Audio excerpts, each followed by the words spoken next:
Ada orang menyamakan kuman dengan jin pula dah. Allah, nak kata pun tak kena. Disamakan kuman dengan jin tak sekarang. Kuman ni alam syahadah, alam nyata. Jin itu separuh-separuh. Ke arah alam malakut, tapi masih lagi alam syahadah juga sebenarnya. Tapi kita letak dia termasuk alam gaib lah. Tapi ciri-ciri dia tu cenderung ada seolah sebelah kaki ke syahadah. Seolah-olah.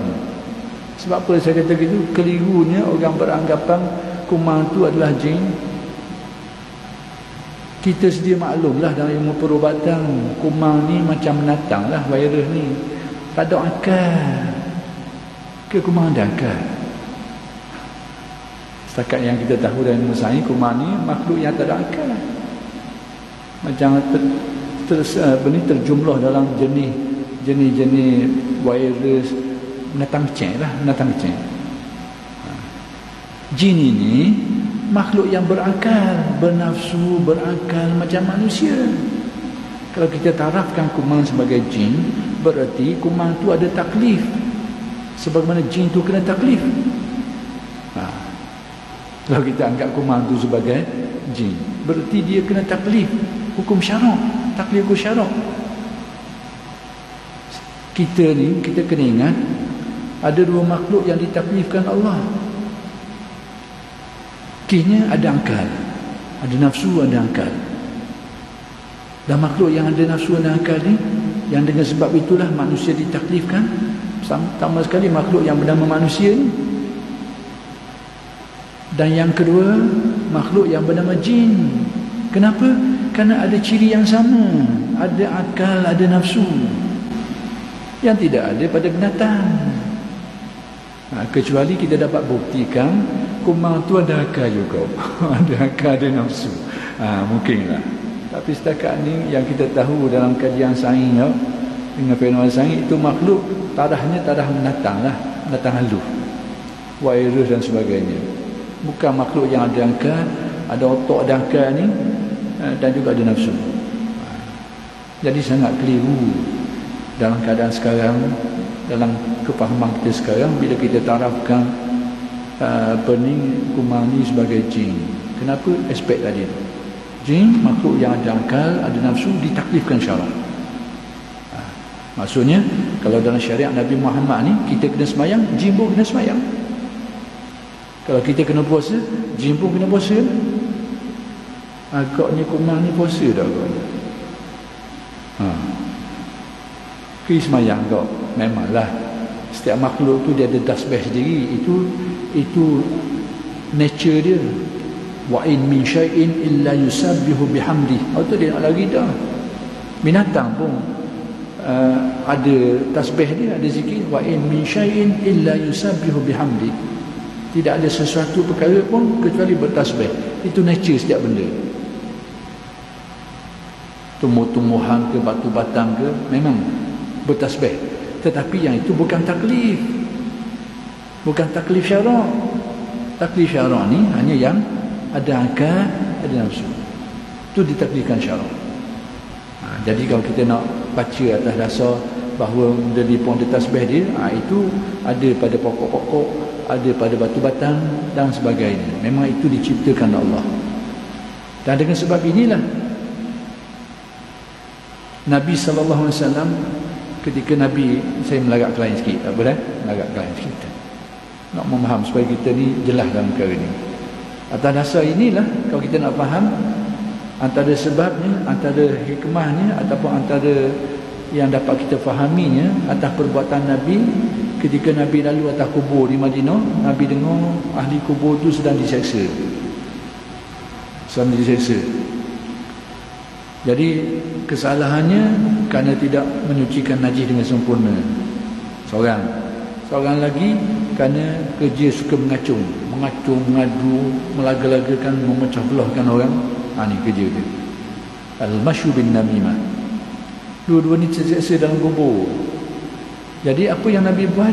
Nabi minta pelepah tamar, segar lagi. Nabi pacok atas kubur tu.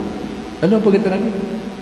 asa an yukhaffif anhuma azabahuma. Nabi upih dua lah, upih pacok dan ni sepacok ni. Asa an yukhaffif anhuma azabahuma. Mudah-mudahan dia akan meringankan azab orang yang sedang diazab itu. Maka dipahami daripadanya kerana makhluk yang tadi itu ada tasbih dia, ada amalan dia, itu nature dia macam tu. Wa in min syai'in illa yusabbihu bihamdi. Sama juga kalau kita cuba hari atas kubur tu, jangan layanglah orang kata bid'ah jangan layang. Yang penting orang buat tu dia tahu tak benda. Kalau dia tahu prinsip ni, wa in min syai'in illa yusabbihu bihamdi, dia boleh buat. Kecuali dia kefahaman yang salah. Dia tak ada kefahaman yang betul, bahkan kefahamannya membabitkan kefahaman yang keliru, yang salah, itu tak boleh lah. Jadi kalau orang curuh air atas kubur tu atas kefahaman yang sama, wa in min syai'in illa yusabbihu bihamdi, mudah-mudahan dengan berkat umum ayat Al-Quran tadi itu, setiap satu ada tasbih dia, mudah-mudahan meringankan. Itu ada asal dia. Dia buat, dia tahu asal. Tak mau buat tak apa. Itu bukan kewajipan. Baik, balik kepada asal bahawa satu benda itu dia bertasbih, itu nature dia dah. Apa yang saya masukkan tadi itu menyamakan jin dengan kumar ni, dalam pandangan sejauh yang kita tahu tentang kumar ni, itu benda yang bukanlah. Pertama sekali, kumar itu termasuk alam syahadah. Sebab apa alam syahadah? Alam yang boleh dikesan dengan panca indera. Cuma perlukan alat je. Alat. Benda tu halus sangat. Secara direct mungkin tak boleh nak apa. Tapi dengan alat boleh nampak. Apa saja yang dapat dikesan oleh panca indera, dia termasuk alam syahadah. Yang kedua, tadilah aspek taklif. Aspek taklif. Jangan lupa aspek taklif. Jadi kalau kita beranggapan itu jin, berarti dia ada taklif, kena semayang, kena puasa dan sebagainya.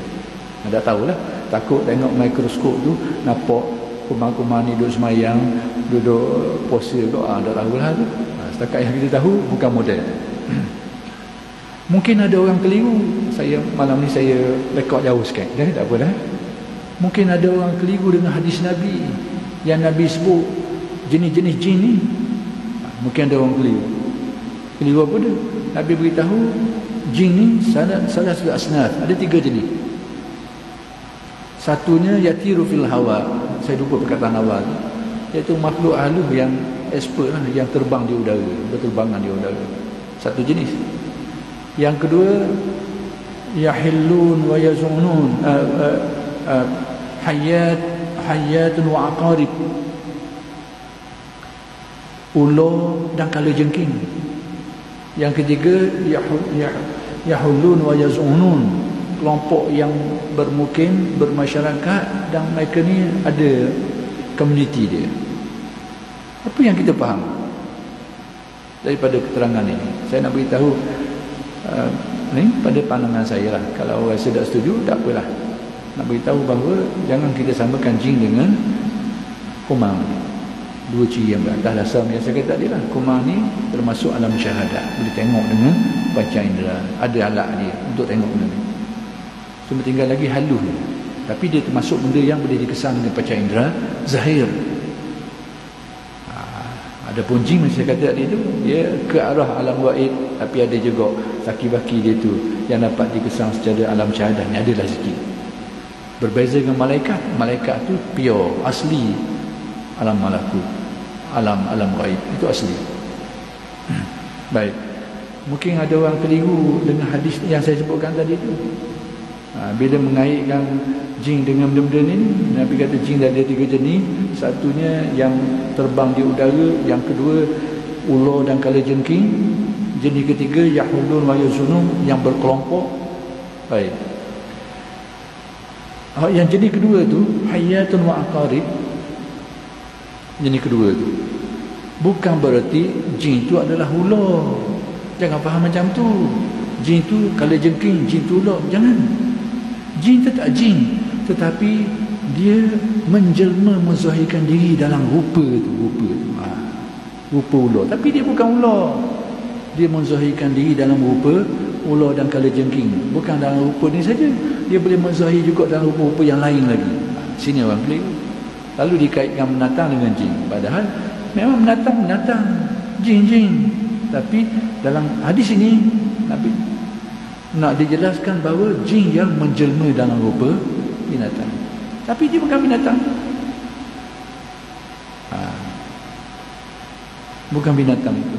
Sebab tu Nabi pesan kepada kita, kalau kita masuk dalam rumah ada ular, Nabi suruh lari, ambak dulu, jangan katok lalu, ambak dulu 3 kali lari. Kalau mu jin, lari.